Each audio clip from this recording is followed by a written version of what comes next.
Casa Universitaria del Libro presenta Conferencia Diálogo, Crónicas de la Pandemia 2020-2022 con el Dr. Samuel Ponce de León, Dolores Beistegui y Sergio Raúl Arroyo.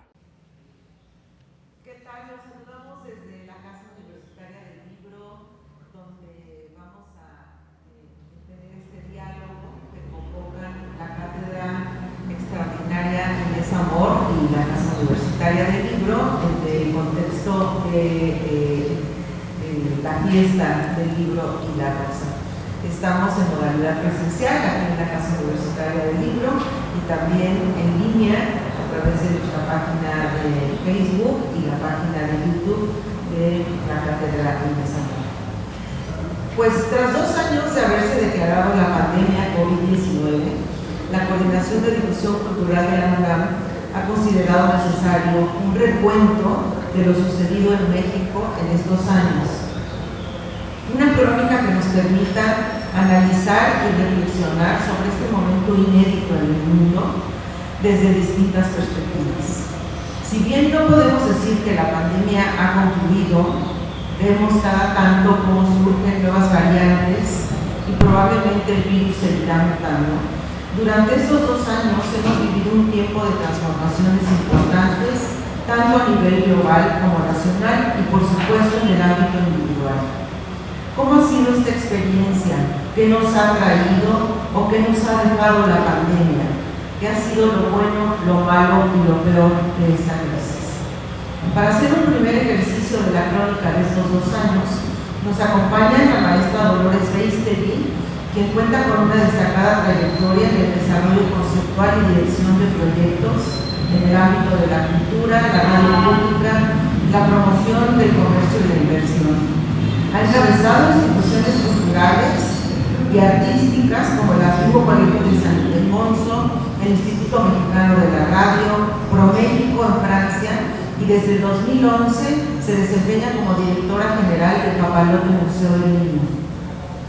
Nos acompaña también y le doy la bienvenida al Dr. Samuel Ponce de León, es médico cirujano por la UNAM, actualmente es profesor titular de Medicina en la Facultad de Medicina de la UNAM, jefe del laboratorio de microbioma y coordinador del programa universitario de investigación en salud. Es también coordinador de la red del Plan Universitario de Control de Resistencia Antimicrobiana y coordinador de la Comisión de Respuesta a la Pandemia COVID-19 en la UNAM. Pertenece a la Academia Nacional de Medicina, al Consejo Editorial de Salud Pública de México y cuenta con más de 25 premios en investigación.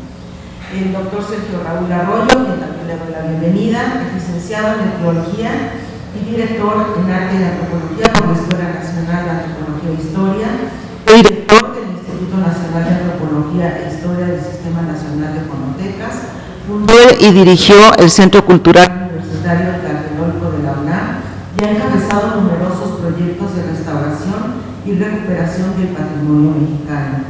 Ha colaborado en revistas y suplementos culturales y es autor de Andrei Tarkovsky, Tiempo Sagrado, Tiempo Profano, Aproximaciones a la Modernidad y Crónica del Graffiti en la Ciudad de México. Es miembro del Consejo de la Crónica de la Ciudad de México y de la Academia de Ciencias Antropológicas. Vamos a dar inicio a este diálogo. Muy bienvenidos los tres y muchas gracias por estar con nosotros. Muchas gracias también al público que está aquí de manera presencial y al que nos está siguiendo a través de nuestras plataformas digitales. Quisiera comenzar por lo peor de esta crisis que causó un cisma en múltiples ámbitos: el científico y sanitario, el económico y social, el de la educación y la cultura, también el emocional. Doctor Ponce de León, quisiera que comenzáramos este diálogo platicando o mirando la crisis desde el ámbito de la ciencia. ¿Qué destacaría usted? ¿Qué impacto tuvo este hecho inédito para la humanidad? ¿Y qué capacidad de respuesta tuvimos para enfrentarlo?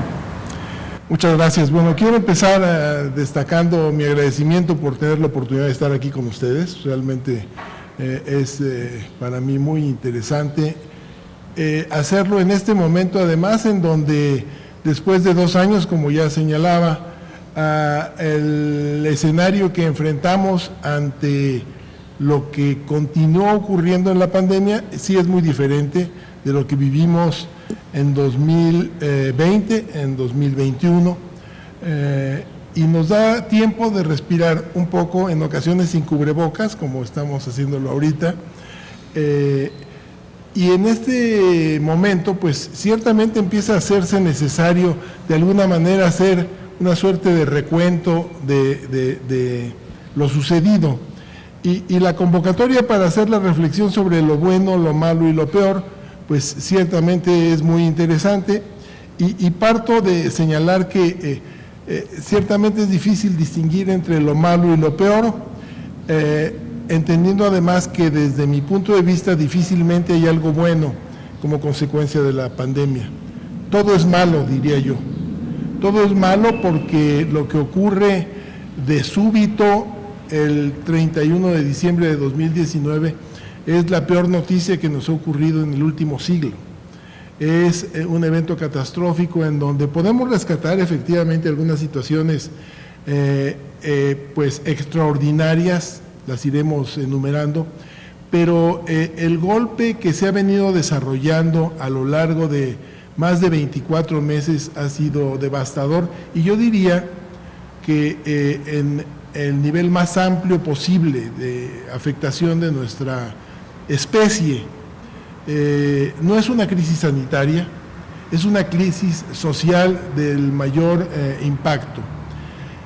Indudablemente que para mí lo peor, si tratamos de un poco ir dilucidando diferentes pues perspectivas, es el inmenso dolor ante las pérdidas.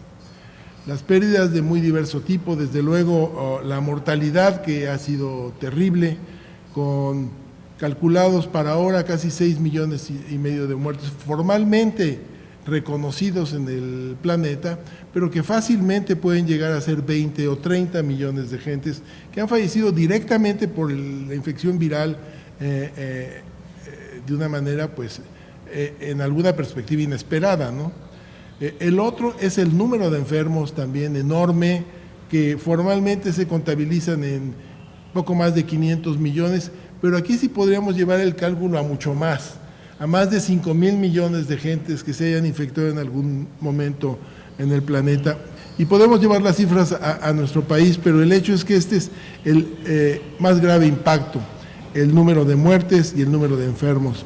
El otro tema que también es extraordinariamente impactante para mí es esta incertidumbre que se construye desde el principio y que se mantiene hasta ahora, porque si bien efectivamente estamos en una nueva fase, continuamos teniendo esta sensación de incertidumbre, y dentro de lo malo, de lo peor, yo diría que la descripción de todo esto es escuchar lo que ocurre en un discurso de polarización absoluto, que no le ha servido desde luego a nadie y que ha afectado de manera muy grave a la sociedad, porque finalmente lo que hace es alimentar precisamente esta incertidumbre. ¿A quién le creo? ¿Dónde estoy? ¿Qué riesgos hay? ¿Qué me va a pasar? ¿Qué tengo que hacer? ¿Por qué sí me vacuno? ¿Por qué no me vacuno? ¿Uso el tratamiento o no lo uso? Y así hemos vivido a lo largo de todos estos meses, con las consecuencias adicionales que ha tenido el fenómeno en términos de no trabajar, en términos de no estudiar, en términos de no tener recursos, en términos de vivir en aislamiento, en términos de ir desarrollando una depresión, yo diría que casi social, en donde se agregan otros muchos factores, pero bueno, no vamos a hablar de esos. Pero el tema es que lo peor, yo destacaría estos puntos, podremos ir después a algunos otros temas, pero adelanto también que dentro de todos estos escenarios terribles llegaremos después a hablar de cosas buenas, pero también es importante para mí en este momento enfatizar esta capacidad de resiliencia que tenemos los humanos para mantenernos finalmente organizados, y finalmente respondiendo de una manera coherente, más o menos, ante la gravedad del fenómeno. Así que esos serían mis comentarios desde la perspectiva pues, médica en general, en donde evidentemente nuestro primer objetivo es tratar de atender a todas estas gentes que enfermaron, pero que además, y tenemos que reconocer también, tenemos esta población de muertos y de enfermos directamente de COVID, pero tenemos todos los demás que estaban enfermos y que se agravaron en sus enfermedades porque no pudieron seguir siendo atendidos, porque se perdieron aquí la Secretaría de Salud en México, como en todos los países, se transformó en la Secretaría de Atención al COVID. Y esto era todo lo que había que hacer y era para lo que alcanzaban los recursos, también como en la mayoría de los países. Entonces, es otra carga de dolor y de enfermedad ahí existe, y por eso me refiero a como lo peor, a este amplísimo horizonte que involucra todo en nuestra sociedad que ha sido afectado por la epidemia. Muchas gracias, doctor. Sergio Raúl, en términos del ámbito que tú conoces, en el que tú te desenvuelves, que es digamos, el antropológico, social, ¿consideras que estamos frente a una crisis realmente que nada más fue provocada por la pandemia? ¿La historia podría ser un instrumento favorable para enfrentar una crisis como la que hemos experimentado con la COVID? Decía yo que me cuesta muchísimo trabajo determinar qué es lo peor dentro de una escala descendente verdaderamente hórrida. Comentaba también que el Estado mexicano a lo largo de los años ha desarrollado ha generado un Estado cultural que está compuesto por diferentes instituciones creadas con mucho trabajo, con errores y aciertos, como suele suceder en las creaciones sociales, pero que a la larga convirtieron a México en uno de los países con mayor desarrollo, digamos, en materia de organismos culturales, algo reconocido a nivel internacional. Hoy día estamos en una franca regresión en ese sentido, donde me parece que hay un desmontaje del Estado cultural, hay una especie de desvanecimiento del Estado cultural, no propiciado por la pandemia. La pandemia ha sido simplemente un proceso que ha radicalizado, un problema que ha radicalizado lo que ya venía constituyéndose en un enorme desprecio por el sector cultural por parte del actual gobierno mexicano. Puedo dar varios ejemplos, por ejemplo, el hecho de los recortes presupuestales no es una cosa inherente a la pandemia, venía de mucho antes. Esta especie de guerra declarada contra el Fondo Nacional para la Cultura y las Artes y más tarde para el CONACYT es algo que se veía venir y que no tiene absolutamente nada que ver con la pandemia. Creo yo que lo que estamos es ante una franca regresión donde el sumo sacerdote dicta lo que se tiene que hacer y lo que no se tiene que hacer, dicta quiénes son aptos y quiénes son ineptos para poder participar de las políticas culturales y en general de las políticas públicas. Yo creo que el aspecto de la salud no es ni lejano a este tipo de miramientos. Luego, quisiera decir también que hemos vuelto a lo que yo diría son los peligros de la unanimidad. Esta unanimidad que se busca a toda costa, ¿no? Hoy en la mañana, nada más por citar algo, me entero de que están queriendo generar un proceso de traición a la patria quienes no votaron a favor de la reforma eléctrica. Esto es convertir un problema político en un problema policíaco, como se solía hacer en los estados totalitarios. Es algo verdaderamente inconcebible. Yo no creí poder ver esto en mi país, una cosa de esta naturaleza en mi país, me parece inconcebible. Y creo que tenemos que estar alertas porque justamente lo que hemos vivido, ha habido acusaciones contra 31 científicos que no estaban de acuerdo con la forma en la que se desarrolló la nueva ley de ciencia y tecnología, y ni cómo estaba el CONACYT, ni cómo se estaban dando los procesos de consulta interna. Entonces, vimos algo mucho más grave que la pandemia o que un descuido, simplemente un descuido gubernamental. No, esto me parece que es parte de una política pública perfectamente fincada, programada y planteada para hacer esta destrucción de un cierto estado cultural, ¿no? ¿En qué sentido y cuál podría ser la causa? Pues puede haber muchas. Una de ellas es que buena parte del ambiente académico intelectual de México sí enfrenta con razones y enfrenta con argumentos muy claros lo que ha sido un proceso devastador. Y todo aquello que se considera adverso a este proceso destructivo está terminando en lo que está lo que está pasando con la reforma eléctrica. No veo en qué tenga que ver la pandemia con eso, pero creo que por lo menos el escenario calendárico, digamos, en el que nos tocó vivir esto fue más o menos por el estilo. Hay una cosa, me gusta recurrir a los clásicos, tengo esta perversión por recurrir a los clásicos, y Aristóteles en La Política dice que las tiranías se caracterizan fundamentalmente cuando el líder carismático se rodea de gente que siempre dice que sí, ¿no? Es decir, son siervos, en nuestro lenguaje burocrático actual podríamos decir facilitadores, que simplemente están al servicio de los caprichos y los designios del poder central. Hay una cosa grave en todo esto también, que si perdemos las instituciones que tanto trabajo nos ha costado construir a todos, a la ciudadanía, pensemos en una cosa que es para mí clarísima. Muchos de los organismos civiles que se construyeron, por ejemplo, los que tienen que ver con el medio ambiente, que tienen que ver con los problemas de género, con el apoyo a las mujeres, con gente con discapacidades, no se generaron desde el Estado, se generaron desde la sociedad civil. Buena parte de lo que se hizo en México en los años 30, 40 tuvo que ver con la sociedad civil respecto a la cultura. Entonces, la universidad, por ejemplo, ha tenido un papel central también en esto. Es una universidad autónoma que no ha tenido que estar a disposición de las políticas gubernamentales. Si perdemos el estado cultural, en realidad estamos perdiendo un rango de libertad crítico. Lo que estamos perdiendo es una buena parte de la capacidad crítica para enfrentar las políticas unitarias. Y creo yo que México ha tenido una experiencia larga en el tiempo de saber lo que han sido estas especie esta unanimidad tan ominosa que ha venido de parte del gobierno y que ha fusionado los poderes ejecutivo, el legislativo y hasta el judicial. Hoy día esa regresión tiene que ver con eso, ¿no?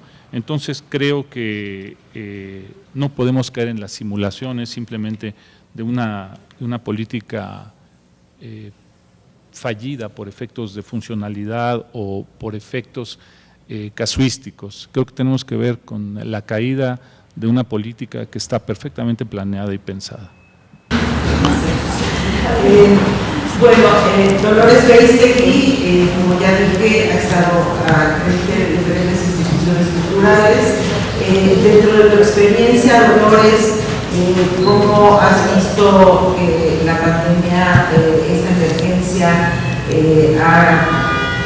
ha estado, pues, digamos, muy creando una crisis muy grave en las instituciones culturales? Lo hemos visto en diferentes lugares, en diferentes instituciones. ¿Qué pasó con esta emergencia y las instituciones culturales? Gracias, Guadalupe. Bueno, quiero empezar sumándome al agradecimiento que ya expresaron tanto el doctor Ponce de León como Sergio Raúl. Siempre es un honor contestarle sí a Graciela, y en este caso estar en este magnífico espacio lleno de luz es un privilegio para debatir un tema no tan lleno de luz, muy complejo. Y la invitación es muy provocativa, y creo que es parte de lo que se espera hoy, ser provocativos, ¿no? Lo peor, ¿cuál es el umbral de lo peor, ¿no? Yo creo que nunca se alcanza a lo peor, pero por lo que hemos vivido, ese conjunto de instituciones culturales que llamamos museos, obviamente fue un shock térmico. Yo diría que lo peor en ese sentido está atrás, porque enfrentamos un fenómeno nunca antes visto que nos sacudió de una manera despiadada, pero está atrás, es decir, aprendimos a manejarlo. ¿Por qué lo podemos calificar como lo peor de lo que nos ha tocado vivir? Por dos razones. Primero, en un tema yo diría más administrativo y manejo de las personas, fue primero un cierre abrupto. Yo creo que no soy ni socióloga, ni antropóloga, ni médico, pero yo creo que los seres humanos nos protegemos queriendo un poco negar, ¿no? Todos sabíamos lo que había pasado en China, lo vivíamos llegar en Europa y pensamos que México pues, se iba a librar. Hasta me acuerdo decían, al virus no le gusta el calor, México hace calor, no va a llegar a México. Así de fácil. Y entonces no estábamos ni remotamente preparados. Todavía en enero todos planeamos N cosas, en febrero seguíamos planeando N cosas y de repente 17 de marzo tuvimos que cerrar por completo nuestros museos, todos. ¿Qué implica cerrar un museo? No es bajar una cortina y decir cada quien se va a su casa. A ver, ¿cómo te vas a tu casa? ¿Tienes una computadora? ¿Cómo vamos a seguir? Toda esa logística fue extremadamente complejo y se acompañó, lo que dijo el doctor hace un momento, con un enorme miedo y angustia. Igual, como en este momento nuestro secretario de Educación nos dijo, no se preocupen, el 30 de abril eso termina y van a regresar. Nada más que no fue el 30 de abril del 2020, fue septiembre del 2021, el regreso y la instalación de un semáforo verde. Los semáforos los fuimos descubriendo, entendiendo los matices del naranja, el rojo claro, el amarillo, y por ahí teníamos que, como una especie de sin brújula, tratar de adaptarnos hasta ese semáforo verde con el cual ya supuestamente contamos. Y eso, como también lo mencionó hace un momento el doctor, generó una incertidumbre que es tremendamente desgastante. Y ese desgaste va acompañado de una angustia, por lo tanto, de un mal rendimiento en el ámbito profesional. Implica plantear una organización sin piso, sin saber hacia dónde vamos y con una brutal ausencia de Estado. Es decir, no tuvimos la posibilidad de interactuar con alguna autoridad que nos permitiera por lo menos compartir datos y darnos directivas, ¿no? Cada quien lo hizo como se le dio a entender. Lo que sí fue muy claro es que nos teníamos que ir y teníamos que ir a nuestras casas. Esto a la par de un manejo presupuestal muy complicado, donde los recursos, la generación de ingresos se detuvo. Para instituciones como la que ya encabezo, que dependemos, somos una asociación civil sin fines de lucro, vivimos de lo que generamos, se cierra la llave, pues hay que sobrevivir. Con decisiones brutales como recortes de hasta el 50% de sueldos, con la necesidad de adelgazar la estructura, que son decisiones muy dolorosas siempre, ¿no? Y sin saber realmente qué es lo que podía seguir. En México no hay ningún tipo de paro, no hay ningún amparo, ¿no? Y esto genera enojo, ¿no? Y el enojo lo tiene que asumir la cabeza de la institución y no es siempre fácil. El otro gran reto fue nuestras audiencias.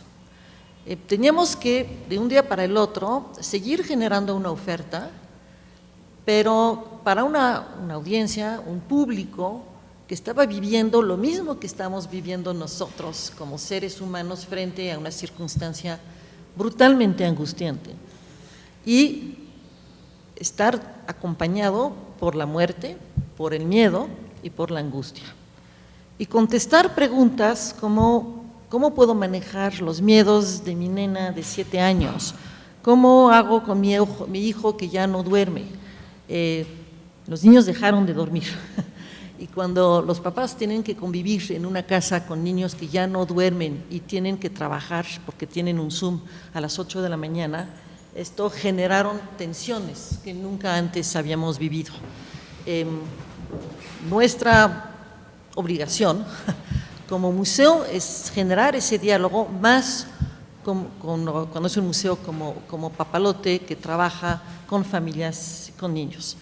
Y eso dejó a un lado todo el ámbito educativo, los maestros en particular, que se satanizan mucho en México, de manera muy injusta, porque los maestros sí se preocupan por sus alumnos y también se les mandó a su casa sin ninguna herramienta para seguir comunicando con sus alumnos.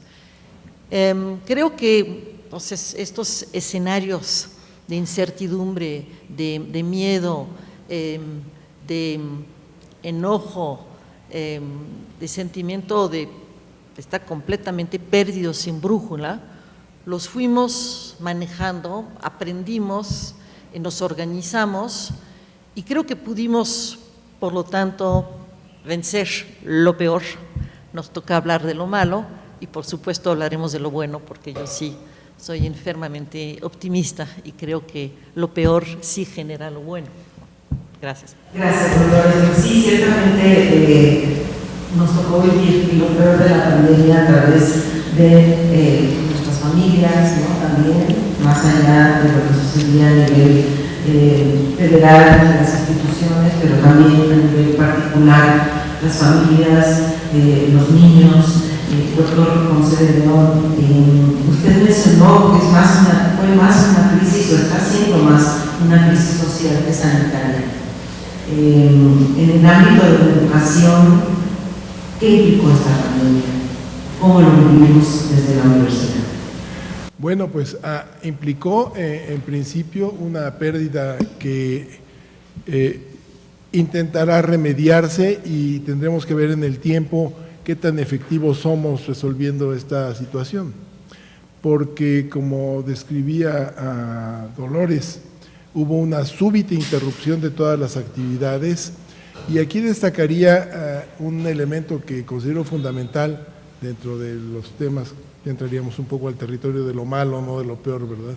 Entonces, y en donde quiero apuntar esta situación de impreparación que tenía el mundo, los países, las sociedades, las instituciones, todos, ante este escenario que también debo decir no era inesperado. No era inesperado porque estaba descrito, incluso con algún detalle de cómo podría ocurrir. Entonces, eso ha sido muy malo, enterarnos de que lo que preveíamos sucedía ante la falta de preparación.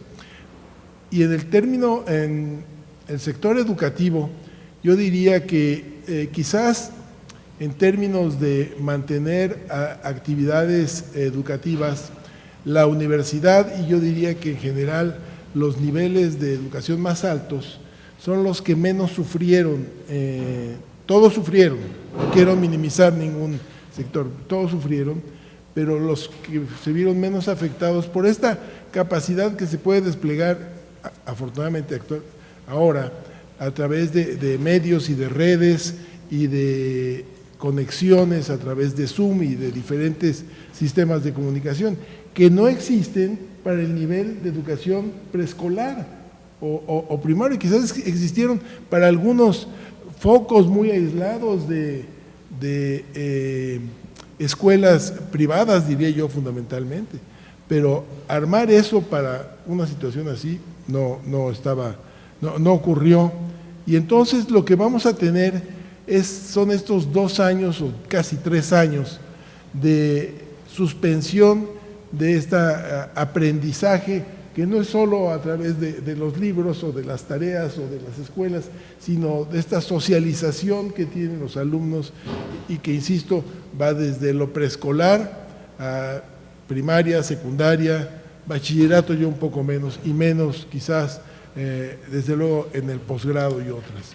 Pero la magnitud del problema va a ser muy, muy grave. Esto viene además a acentuar un desnivel social muy importante, porque hubo un estrato social que pudo claramente mantener un nivel de comunicación y de información y de educación, yo pienso que razonablemente bueno, pero es un estrato muy pequeño. Y entonces el escalón que había, los escalones se han hecho muchísimo más grandes, han crecido en función de lo que ha durado este periodo. Entonces, en términos de educación es lo que yo destacaría. Desde luego no es mi especialidad los temas educativos, pero sí tengo la experiencia de haber mantenido en la universidad una serie de actividades muy importantes, los cursos que teníamos en el programa y que tenían muchas escuelas, institutos, facultades en la universidad, se mantuvieron y se logró ampliar la oferta de educación virtual de manera extraordinariamente importante. Pero es la Universidad Nacional Autónoma de México la que puede hacer eso. Las demás instituciones yo creo que sufren un poco más o mucho más que la universidad, que tenía de sí ya una suerte de capacidades más o menos instaladas, que crecieron rápido, que tendremos que aprovechar a partir de ahora, un poco considerando cómo podríamos ver en la perspectiva de vaso medio lleno. Claramente la universidad queda armada con un repertorio de herramientas mucho más amplio para tener una oferta mayor, reincorporándose a la presencialidad más lo virtual, ¿no? Pero lo que perdemos en términos de educación infantil yo creo que es lo más grave. ¿Cómo lo viste tú, Dolores, esto de la educación a través de tu experiencia, de trabajar con niños, con padres? ¿Qué fue lo malo que pasó en la pandemia y qué otros elementos nos reveló? A ver, yo quisiera contestar con también el ámbito de lo malo. Yo diría que si el ámbito de lo peor es un umbral que podemos dejar atrás. Lo peor no es, es temporal. Lo malo no, lo malo se instala y ese es lo más difícil y lo más complicado. Y esta pauperización del cual habla el doctor es una amenaza tremenda para nuestras instituciones y para el sector educativo, en el cual las brechas se acrecentaron en una administración que ponía a los pobres por delante. Es decir, como siempre, la falta de acceso a oportunidad se hace más aguda cuando hay una crisis. Y es igual con un museo privado, como el que encabezo, que tiene más herramientas para organizarse que quizá museos estatales que no la tienen, o peor, que se les prohíben generarlas para poder organizarse, que es lo absurdo al cual o lo paradójico al cual hemos llegado. Se les prohíbe generar instrumentos para poder solventar una situación mala. Sabemos, y Raúl ya lo dijo, la situación ha sido agudizada con la crisis sanitaria que está generando una crisis social de origen, viene de mucho atrás. Muchas instituciones éramos muy débiles y esa debilidad o esa condición anímica no ayuda cuando todavía hay que bajarle 3 niveles. ¿Por qué? ¿Qué fue realmente lo malo? ¿Y qué es lo malo? Yo diría, es la ausencia del 9-11. Todos queríamos un 9-11 para poder marcar y decir, ¿qué hago? ¿Hacia dónde me dirijo? ¿Qué consejo me pueden dar? Y ese 9-11 nunca existió y no existe y no existirá. Entonces, esta situación de debilidad de nuestra infraestructura, en el cual, por supuesto, no estábamos listos, y a diferencia de la universidad, que tiene una organización, una estructura, que a veces se puede leer como pesada, pero que en este caso fue una fuerza, los museos no la tenemos, somos muy atomizados, y más que nunca en las circunstancias administrativas de esta administración, y donde justamente se quiso enfrentar los buenos contra los malos, los ricos contra los pobres, y eso lo voy a hablar después, porque esa intención no se logró y creo que al revés generó otro tipo de reacción. Y quisiera decir 2 cosas.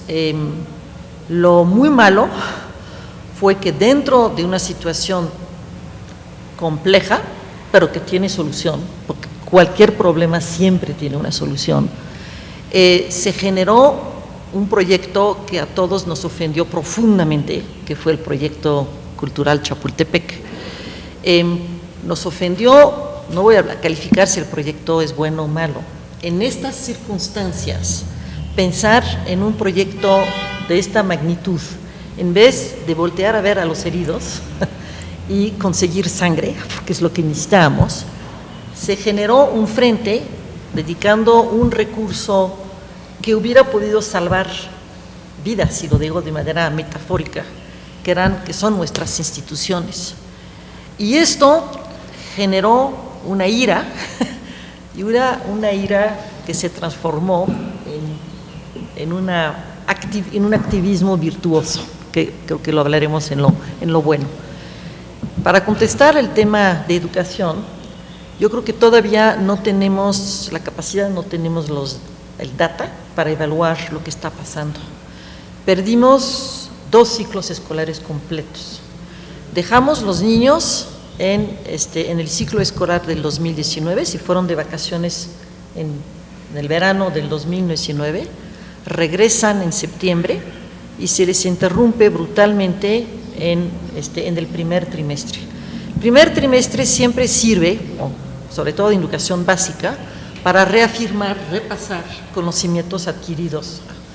Eso no sucedió, con lo cual lo poco que se acordaban del ciclo escolar anterior fue completamente perdido, primer ciclo escolar. El ciclo escolar 2020 simplemente no se dio, porque Aprende en Casa fue una jalada, perdón que lo diga de esta manera tan coloquial, pero sí fue una jalada. Y el tercer ciclo escolar, es decir, que inició en septiembre, inició de manera atropellada. Quien pudo reabrir son los afortunados, los que tenían los recursos para reabrir.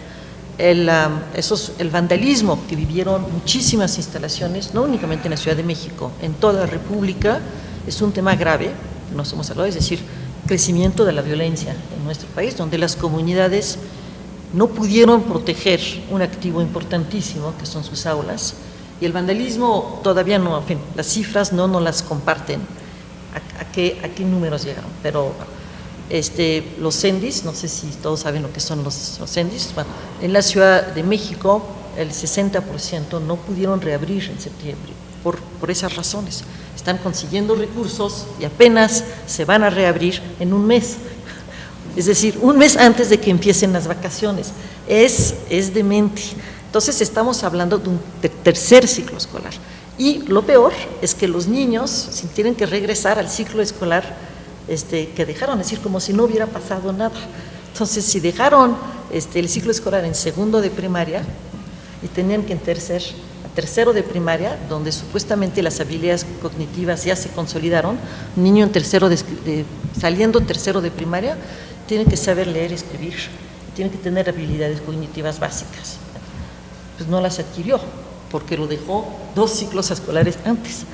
Y milagrosamente, esta pérdida en términos de competencias, en términos de competitividad, tiene un costo altísimo que todavía no estamos analizando, y que apenas, y esto lo están estudiando muchos organismos de distintos tipos, obviamente no la Secretaría de Educación Pública, y todos los que estamos trabajando en el ámbito educativo, recogiendo estas cifras, y sí se está trabajando con las distintas cámaras, con los estados, porque la descentralización de la educación permite a los estados tener un poquito más de decisiones, los que quieren y los que pueden, para poder enfrentar una situación gravísima que va a afectar directamente el mercado laboral, porque no vamos a tener la capacidad de generar los cuadros que necesita una cadena productiva. Gracias, Dolores. Pues también yo creo que la pandemia vino a hacer visibles muchas problemáticas que ya se estaban dando y que las dábamos por sentadas, ¿no? No estábamos actuando quizás como se debía en el ámbito institucional, en el ámbito federal, del gobierno. Se exacerbaron, digamos, problemáticas como la ambiental, la injusticia, la inequidad que tenemos, la violencia de género también. Todas esas fueron, yo creo que marcas que dejó la pandemia de lo malo que estábamos teniendo, y que en ese momento se dejó ver con mucho más visibilidad. Raúl, ¿cuál dirías tú que fue lo malo de toda esta situación que descubrimos a través de la pandemia?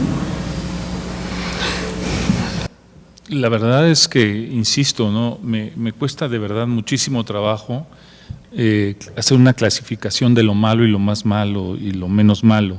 En realidad creo que están concatenados todos estos problemas y no me parece que haya algo especialmente interesante, digamos, en cuanto a una novedad. Yo lo que creo, y a mí me interesa mucho el papel histórico de este fenómeno, es a mí lo que me interesaría analizar, ¿no? Yo creo que ninguno de nosotros, dígase lo que se diga, por ejemplo, en el caso de la historia siempre se ha tomado como una forma de aleccionamiento para la cual que nos prepara para enfrentar muchas cosas. Eso es cierto, pero es cierto con cierta relatividad. Ya en lo personal, cada quien enfrenta estos problemas de una manera única, es como si fuera inédito. Mucho de lo que se supone sabemos no lo sabemos. Y como nunca lo hemos vivido, como nunca lo hemos experimentado personalmente, los fenómenos en realidad son nuevos. Yo creo, entre otras cosas, y sigo pensando en el fenómeno de la historia como algo importante, la historia nos permite, es decir, el presente no es un terreno, un territorio en el que la historia se repita y que podamos hacer lecturas literales para poder enfrentar lo que vivimos. La historia sirve para iluminar el presente, nos permite conceptualizar hechos y temas que de otra manera ignoraríamos o de los cuales no tendríamos suficiente claridad. Pero lo que a mí me parece y me sigue pareciendo muy interesante dentro de todo esto es el hecho de cómo un Estado como el mexicano, particularmente el Ejecutivo, ha entrado nuevamente al régimen mítico de la historia, es decir, vivimos un régimen mítico, ¿no? Donde el propio concepto cuarta transformación ya implica un mito, un acto de fe en el cual se suelta, se pone en manera vertical y en el cual tiene que creer todo mundo. Creo que dentro de este régimen de mitos, que es un régimen completamente obnubilado, se dio este proceso, un régimen en el que yo veía los temas que me interesan, por ejemplo, una peregrinación por recuperar las reliquias históricas que estaban en el Vaticano. A España se le pidió que se disculpara por la conquista. No sé si algún día le tendremos que pedir, los que vivimos en el centro, perdón a no sé quién, los tlaxcaltecas, nos tendrán que pedir perdón a nosotros. Este es un régimen lleno de mitos, que en realidad lo que hacen es generar una política de supercherías, a veces para efectos populares muy redituable, o sea, sí es redituable, no es algo que yo simplemente pudiera banalizar, tiene efectos sociales entre la gente. Dos académicos indiscutibles como son Alfredo López Austin y Eduardo Matos hicieron una crítica, por ejemplo, a la forma en la que se estaba periodizando la historia, la forma de abordar la historia. Esto, por ejemplo, entre estos casos, el hecho de considerar que 1321 era el año fundacional de Tenochtitlan, como si alguien me hubiera dado el banderazo para fundar, ¿no? Una especie de carrera de coches para dar el banderazo a ver que se fundaba. Pues a estos dos académicos les costó la animadversión del gobierno el hecho de señalar que esto era una cosa absolutamente sin ningún sustento. Y hay un hecho que es interesante: el día que se hizo la ceremonia en el Zócalo de la Ciudad de México, no asistió ningún arqueólogo, lo que me pareció un acto de dignidad absoluto. Estuvieron los funcionarios, en el caso del Instituto de Antropología, pero no asistió ningún arqueólogo, cosa que me parecía a mí muy importante. Dentro de lo peor, que creo que es lo que me estás tratando de plantear, yo digamos que entre lo peor estarían los disparates disfrazados de nacionalismo, todos estos disparates que nos han arrojado, ¿no? El uso de la pobreza y de la indianidad como coartadas para justificar todas las atrocidades que se han cometido, ¿no? El hecho nos están tocando, no sé si esto sea por que ya tengo que acabar o no. Es otro banderazo. El El centralismo, algo a lo que se refería Dolores, yo creo que hay dos temas, el de Chapultepec, y es un acto de centralismo verdaderamente desquiciado. En un país que tiene concentrada la mayor parte de la infraestructura cultural, bastante dañada ya recientemente, pero la tienen concentrada en la Ciudad de México, generan un proyecto dentro de Chapultepec, ¿no? ¿Por qué? Pues yo creo que tiene razones políticas, yo tampoco creo que sea una casualidad, es para hacerlo de alguna manera visible, es hacer visible algo que era verdaderamente inútil. Esto no se está pensado ni para Tlaxcala, ni para San Luis Potosí, ni para sociedades que tienen déficits enormes en materia de infraestructura cultural. No se piensa en la Ciudad de México porque sigue siendo un escenario, el escenario privilegiado del centralismo político. Dolores decía hace un rato que ella no quería justificar si esto era bueno, malo o regular. Me parece pésima la idea, no solamente mala. A lo mejor algún día, ahorita están, por ejemplo, anunciando una exposición de Bill Viola en el Exteresa. Bueno, lo que han hecho es que le han causado a la infraestructura y a las instituciones culturales, y con 80 exposiciones de Bill Viola la van a poder recuperar. El daño es enorme en muchos terrenos, desde luego el de la cultura es solo uno, ¿no? Al que yo agregaría otro más, que es el de la militarización de una parte de lo que es el sector. Este gobierno ha convertido a los militares en empresarios. Hay una especie de nuevo sector empresarial militar, y yo quiero ver quién va a ser el guapo que les dice que ya se acabó eso. ¿Quién va a decir en un momento determinado que ya no pueden estar ocupando estos puestos de poder que tienen actualmente? Y termino con algo que es simplemente tiene que ver con esta mitología. Yo creo que la gente también va construyendo su propia historia, es decir, no estamos tampoco tan inermes, tenemos unas ciertas capacidades de resistencia para enfrentar este tipo de problemas. Hay gente que ya dejó de creer en lo que creía, hay gente a la que ya no le elaboras tan fácil esas historias mídicas y se las traga. La gente esto no funciona automáticamente, afortunadamente no funciona así, y la resistencia de parte de los grupos académicos, de los grupos sociales, de la sociedad civil no ha sido poca. Han restado muchos votos a una cosa que parecía una aplanadora, ¿no? Parece ser que eso lo que genera pues es aspectos hasta cierto punto favorables, pero hay un hecho que a mí me parece que hay que observar. Estamos frente a un Estado, y particularmente Estado lo entiendo como el conjunto de instituciones, pero en particular señalo a un gobierno que es algo ya más concreto, a este gobierno como un generador de esto que se llama posverdad. La posverdad tiene como primer medida rechazar la verdad para crear una nueva verdad. Esta posverdad en realidad lo que está haciendo es no dejarse engañar por la realidad. Ese es el tema, digamos, en el que hoy día estamos discutiendo. Vivimos frente a un Estado, en el caso del cultural, que no se deja engañar por la realidad. Esto me parece suficientemente trágico, ¿no? Como para decirlo en lo peor de lo peor de lo peor.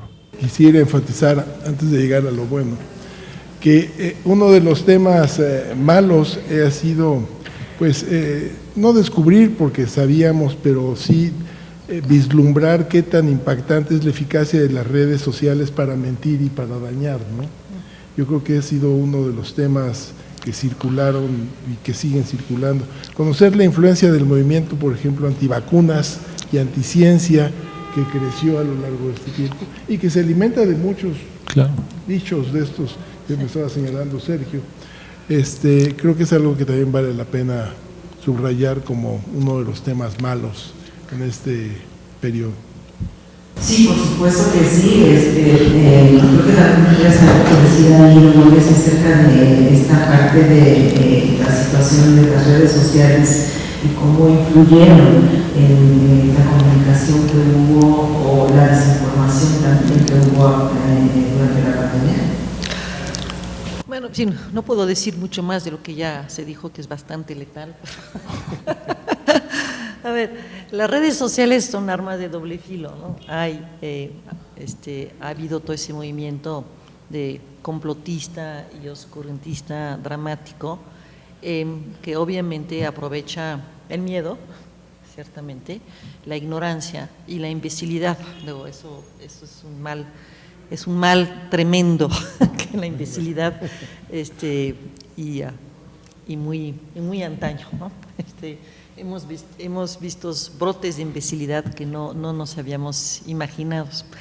Pero las redes también son un espacio de activismo y de resistencia muy loable. Entonces, en esta manera, en esta dicotomía de querer enfrentar los unos contra los otros, que son a veces un poco simplistas, hay de todo, y creo que hay que también rescatar lo mucho que se está haciendo en esta capacidad de resiliencia, en esta capacidad de convicción de que vamos a resistir.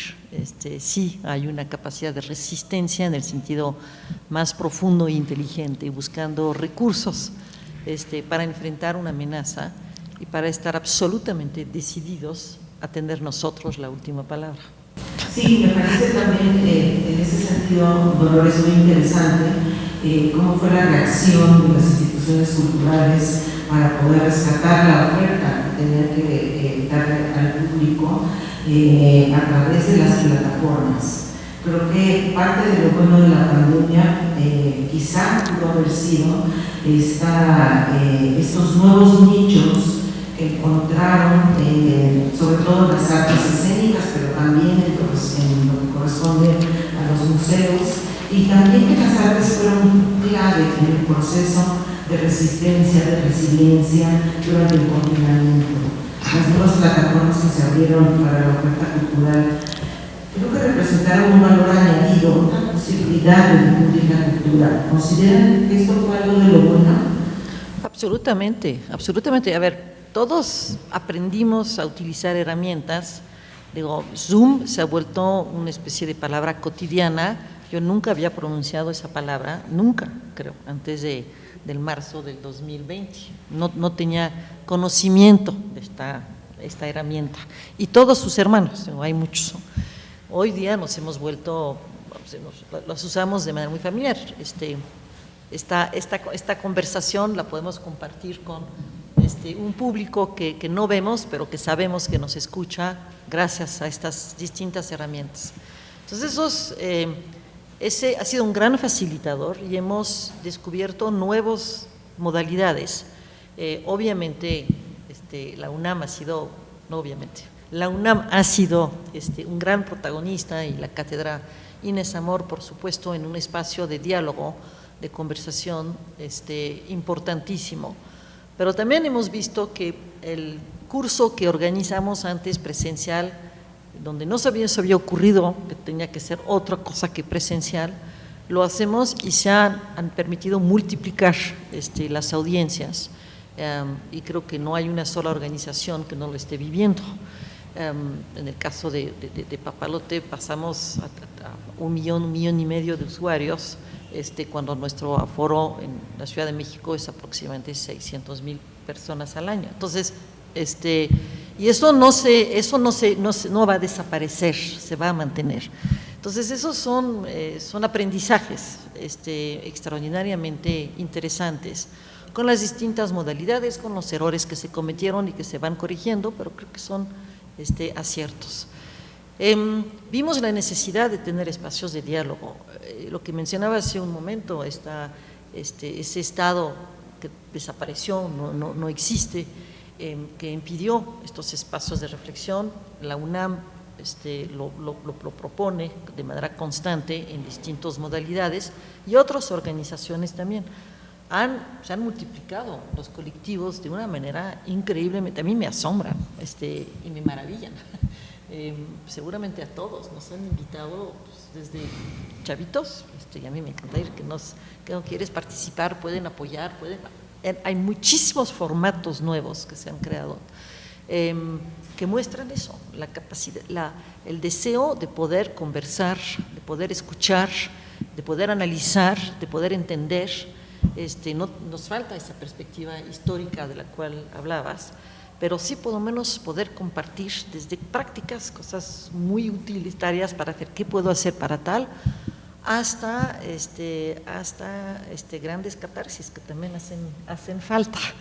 Entonces creo que sí, eso es sumamente bueno, que la tecnología, el descubrimiento de estas herramientas nos permitieran crear espacios de diálogo y no controlados, porque eso sí todavía no lo… El totalitarismo todavía no la ha podido hacer. Yo diría también yo quiero ahí compartir una experiencia del museo que me parece muy, muy interesante, que creo que otros colegas han hecho también, es trabajar con nuestras comunidades, con nuevas herramientas y acercarnos, escucharlos, muchos más, y invitarlos a participar. En el caso de Papalote creamos un consejo de niñas y niños a partir de este encerramiento, que ha sido extraordinariamente exitoso. Ya llevamos en una tercera edición, y esos formatos, entonces, de crear consejos donde los usuarios, la comunidad trabaja con el museo, entra al museo y buscamos cómo es aprender a escuchar de otra manera, ha sido también una lección de humildad, y hemos aprendido que no necesariamente los que estamos en el control de las riendas sabemos cómo imaginar ese futuro, que necesitamos aprender a escuchar los usuarios y darles una voz. Y creo que eso es una nueva avenida que seguramente va a dar para mucho más y es extraordinariamente rica. Gracias, Roberto. Sin duda, muchas instituciones reaccionaron en ese sentido hacia sus comunidades, pero sin duda la reacción de la UNAM ante la crisis fue inmediata y acaso tocó todos los ámbitos en la estructura universitaria, pero creo que también fue más allá del campus. Doctor Ponce de León, usted estuvo al frente del programa de respuesta ante el COVID, pero también, bueno, pues estuvo integrado, digamos, a toda la respuesta que tuvo la UNAM en sus diferentes ámbitos. ¿Qué podríamos concluir de la iniciativa que tuvo la UNAM ante la pandemia durante estos años? Bueno, evidentemente tengo el sesgo de ser el coordinador de la comisión, entonces, pero creo que efectivamente la oportunidad de responder rápidamente se asumió completamente. Desde febrero ya estaba funcionando la comisión y nos ubicamos en el sentido que teníamos como universidad que dar una respuesta no solo a la comunidad universitaria, sino también a la sociedad, porque sabíamos que iba a existir este vacío inmenso de información en donde, por un lado, claro, el Estado tiene una responsabilidad de dar su perspectiva, pero con una serie de limitaciones muy evidentes. Entonces, teníamos que conformar equipos de comunicación, se hicieron y funcionaron yo creo que bastante bien, equipos también de análisis de la situación y tratar de vincular múltiples esfuerzos dentro de la universidad. Yo diría que en el aspecto de comunicación tuvimos la experiencia, ha sido extraordinaria. Uno de los colaboradores que llevó la cuenta de todas sus entrevistas, pues creo que lleva como casi 3,000 participaciones en uno. Entonces ha habido una gran participación en los medios, tratando de dar una orientación pues efectiva en términos de dar respuesta a las dudas, tratando de minimizar en algún sentido esta situación de incertidumbre y dando alguna orientación racional a los comentarios que están en el ambiente. Y de ahí pues hubo desde luego desde la provisión de reactivos de diagnóstico hasta la participación en proyectos de investigación muy amplios, una amplia gama, pero yo creo que en el terreno que requería la población más inmediatamente era el asunto de la comunicación. En una epidemia, en una pandemia, la comunicación es absolutamente fundamental. Y son cuestiones que tendríamos que tener prescritas casi para algunas cosas, pero yo diría que hubo una oportunidad, hubo la posibilidad de montarla, yo creo que razonablemente bien. Nos hubiera gustado que fuera más y que pudiéramos tener un mayor impacto, pero realmente creo que seguimos trabajando en esto, ¿no? Bueno, ciertamente eso es parte de lo bueno que yo creo que nos sucedió en esta pandemia, que nos ha dejado esta pandemia, esa reacción de la UNAM. Sergio Raúl, por supuesto hemos dicho que la UNAM no solamente actuó con estas comunicación hacia el ámbito universitario, sino que se abrió a toda la sociedad. Yo quisiera que tú nos platicaras cuál es tu punto de vista sobre cómo se comportó la sociedad civil durante la pandemia. ¿Piensas que hay alternativas sociales como contrapeso para la crisis?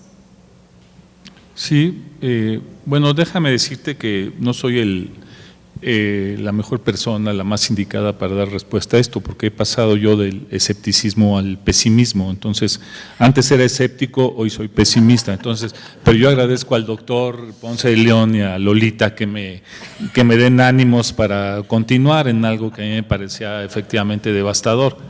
Sin embargo, creo que hay cosas que son dignas de revisarse, porque como dije hace un momento, nunca los golpes se dan y se quedan así, siempre hay una especie de reacción y la sociedad finalmente encierra una cierta sabiduría, no sé cuál, para poder reaccionar. No sé exactamente cuáles serían los mecanismos, los antropólogos tendríamos que saberlo, pero en mi caso confieso que todavía no lo sé.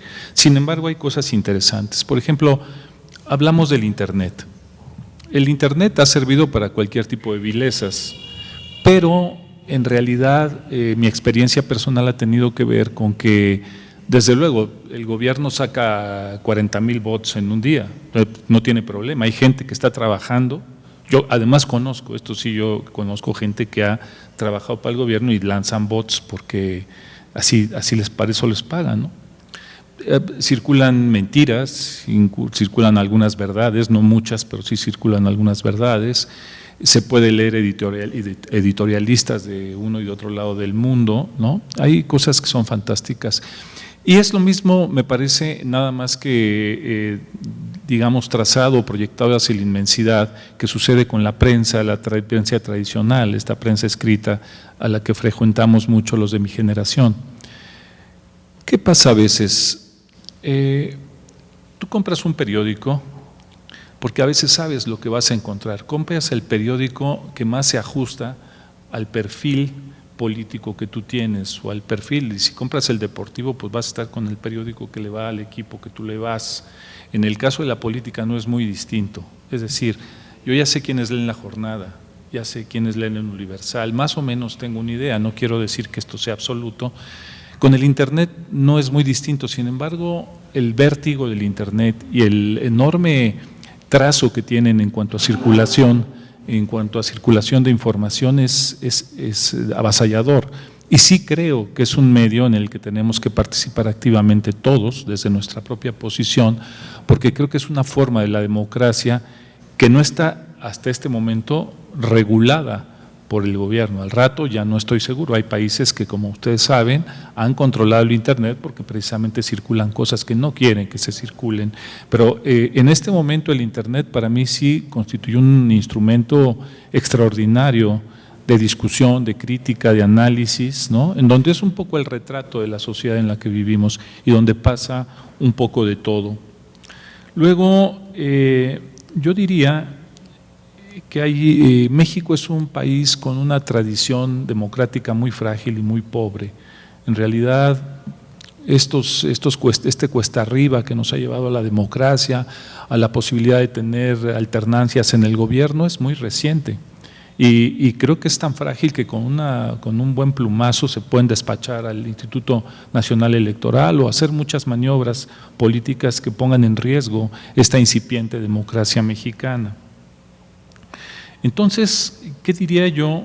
Que estamos en un momento en el que los que les interese la democracia, a lo mejor hay quien está del lado de la dictadura, pues entonces adelante, todos tenemos derecho a pensar como querramos, pero me parece que este es un momento en el que tenemos que exigir, primero, la permanencia de las instituciones que nos han permitido, con muchas dificultades, transitar hacia un mejor régimen que el que teníamos hace décadas, ¿no? Sin duda. no tengo yo la menor duda. Yo no soy nostálgico del pasado, lamento el presente que tenemos, pero no porque tenga nostalgia del pasado. El pasado nunca fue fácil y también tiene una enorme cantidad de problemas y de errores que se cometieron a lo largo del tiempo. Pero creo que hay que hacer algo que yo llamo anclar la crítica en las instituciones de todo tipo.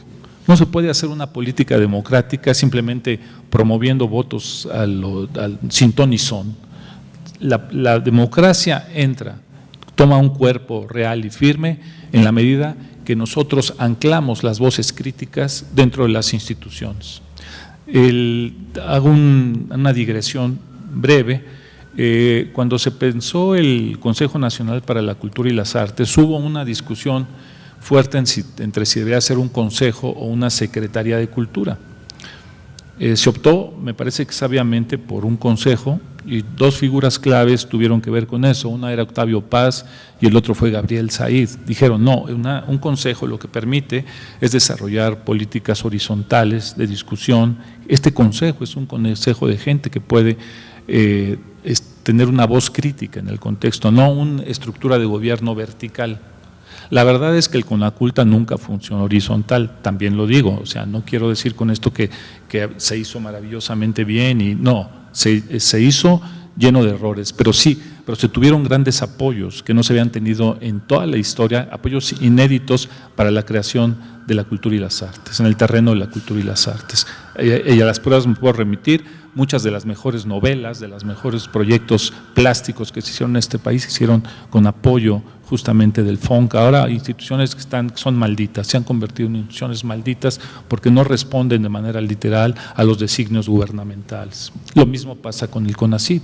El CONACYT, ahora hay un CONACYT de la 4T, ¿no?, que ahora está dedicado a comprar, por lo que leí en el periódico, Shakira y estambres, todo porque creen que ese es el rumbo que tienen que tomar.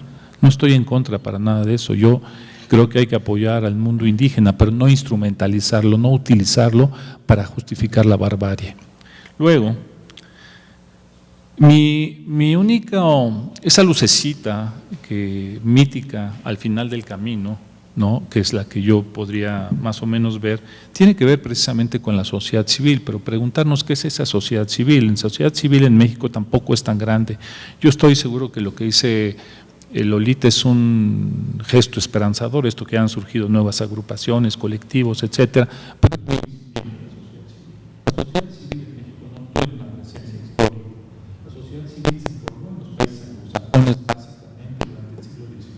En México fue el Estado que determinó lo que se hacía en materia de educación, en materia de cultura, en materia de salud. Es el Estado mexicano ha sido un monopolista de la política. Y creo que la sociedad civil, que ha surgido, digamos, paulatinamente, las exigencias del feminismo, las exigencias de género, las exigencias de ciertos grupos científicos, el hecho de que en CONACYT puedan ser los científicos los que determinen cuáles son las políticas y los programas, el hecho de que haya consejos en institutos como antropología, de monumentos históricos, de arqueología, y que se discutan ampliamente las cosas, me parece que lo que da es la posibilidad justamente de anclar esas voces críticas en instituciones que lo necesitan, y que además todo esto es para ser productivos en el contexto de un país tan complejo como es el mexicano, ¿no? Entonces, pues lo que yo diría, el concepto de sociedad civil es un concepto hegeliano que justamente lo que permite es la generación de contrapesos. No puede haber, va contra la idea del absolutismo. Es decir, pensemos que Hegel está en la época de la caída o del fin, la última etapa de los regímenes monárquicos, y se trata justamente de generar contrapesos al absolutismo. Y lo que estamos nosotros es revirtiendo ese proceso que el sabio Hegel había previsto. Estamos regresando los gobiernos al absolutismo, a las decisiones que creíamos que habían terminado después de Lázaro Cárdenas y que con mucho trabajo habíamos logrado nosotros de alguna manera solidificar. Hoy día el Estado cultural mexicano, junto con otros organismos importantísimos en el desarrollo del país, están en plena crisis, ¿no? Y esto creo que es un poco el signo de los tiempos, pero creo que la sociedad civil sí tiene un papel central, porque tenemos que cerrar, según recibí instrucciones, con algo optimista, y no es artificial, esto es real, lo siento, esto es algo que yo siento en el fondo, sí es una alternativa real, la participación de la civilidad en todo esto, y sobre todo eso, anclar el pensamiento crítico al interior de las instituciones. Muchas gracias. Raúl, muchas gracias por esta reflexión. Creo que es un análisis que vale la pena retomar con más calma en otro panel. Estamos ya casi al final de esta mesa, pero doctor Ponce de León, yo quisiera darle la palabra a usted para que pues comentara lo que hemos dicho sobre lo bueno, lo malo y lo peor de esta pandemia, estas crónicas 2020-2022, y que todos pues hagamos una breve conclusión de esto. Muchas gracias. Bueno, un poco enfatizando el tema optimista o lo bueno que podríamos ubicar en este momento, sí, quería destacar la posibilidad de que la universidad haya sido ese ámbito en donde se ha podido mantener con un gran esfuerzo actividades muy diversas, y realmente el rector dio facilidades para que todo esto creciera de una manera muy importante. Desde muy temprano, enero, platicábamos sobre esto, y el apoyo ha sido permanente, y creo que sí, la respuesta de la universidad es una de las buenas cosas en el país. Pero también tengo que destacar que dentro de lo bueno, que ya existía desde luego y se aceleró en este momento, ha sido la capacidad de la respuesta de las instituciones científicas para tener vacunas, medicamentos, diagnósticos, identificación del virus. En 2 semanas después de que del 31 de diciembre ya estaba la descripción del genoma del virus. Y a partir de ahí se desarrollaron los diagnósticos, las vacunas, en un tiempo récord antes de que terminara el primer año. Ya teníamos vacunas que empezaban a distribuirse. Hoy se han aplicado en el mundo más de 10,000 millones de dosis de vacunas, en México casi 200 millones de dosis de vacunas, y esto es algo realmente sobresaliente. Es una epopeya que vale la pena destacar, difícilmente se puede traducir como un éxito, porque ha sido inequitativa a nivel global, porque nos gustaría que fuera más rápido. Hoy ya existen ejercicios en donde dicen, bueno, podríamos tener una vacuna en 3 meses. Ojalá que podamos construir los elementos para tenerlas. El otro comentario que también quiero hacer es que ciertamente nos permitió también descubrir una nueva manera de convivir socialmente, algo muy novedoso que nos tiene que terminar enriqueciendo, y también que por lo menos en esas condiciones, estos 2 años o estos primeros 18 meses de confinamiento muy intenso a nivel global, se puede suspender el daño ambiental y podría ser una suerte como de guía.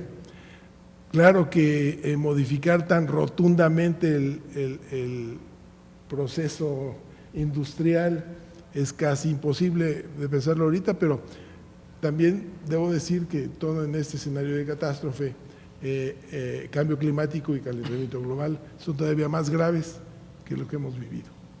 Muchas gracias. Dolores, ¿quieres hacer un comentario final?